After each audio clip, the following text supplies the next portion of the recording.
ઉજ્જૈનનું આ એક મંદિર છે મંગલનાથ મંદિર, અને અહીંયા જે શંકર ભગવાન છે ત્યાં નંદી ભગવાન નથી. અહીંયા તમામ પ્રકારની પૂજા વિધિ કરવાથી 21 પ્રકારના ધન પ્રાપ્તિ, સંતાન પ્રાપ્તિ, 21 પ્રકારના લાભ થાય છે.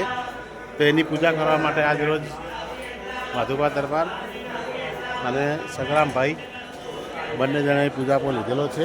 અહીંયા પૂજા વિધિ એક પ્રકારનો 20 મિનિટનો હવન અહીંયા થતો હોય છે.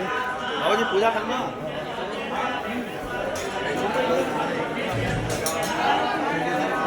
पूजा 1100 रुपये का है,